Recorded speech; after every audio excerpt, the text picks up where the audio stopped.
সে বলবে আল্লাহ তোমার জান্নাতটা তুমি কত সুন্দর করে বানিয়েছো, আমি একটা নজর শুধু দেখতে চাই। জান্নাতের দরজার সামনে নিয়ে যদি আমারে বসিয়ে রাখো, দ্যাটস ইনাফ। আল্লাহ বললেন তুই না ওয়াদা করেছিস। সে বলবে আল্লাহ আমারে হতভাগা বানাইয়া তোমার কি লাভ? সুবহানাল্লাহ পড়ে, আমারে তুমি হতভাগা বানিও না। আল্লাহ বলে ঠিক আছে, আবার সিগনেচার কর যে জান্নাতের দরজার সামনে বসিয়ে দিলে আর কিছু চাবি না। সে সিগনেচার করে বলে আমি চাবো না। আল্লাহ বললেন জিবরাইল বেচারারে ধরে জান্নাতের গেটের সামনে বসায় দে। এবার জান্নাতের গেটের সামনে বসে বসে জান্নাতের সৌন্দর্য দেখা শুরু করবে। সুবহানাল্লাহ।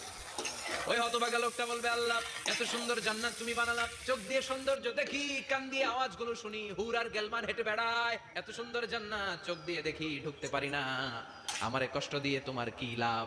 ও আল্লাহ আমারে তুমি মাফ করে দাও, জান্নাতের চিপার মধ্যে এক কর্নারে তুমি একটু আমারে জায়গা করে দাও। আল্লাহ বলবেন ওয়াই হাক ইবনা আদম, তোর ধ্বংস হোক হে আদম জাত, মা আগদারাকা, তোর চেয়ে বড় গাদ্দার আমি আমার সৃষ্টিকুলে কাউরে দেখি নাই, কারণ তুই আমার সাথে চুক্তি করিস আর চুক্তি ভঙ্গ করিস। আল্লাহর রহমতের দরিয়ায় তখন জোশ খেলে যাবে, ওর আকুতি মিনতি চাহনি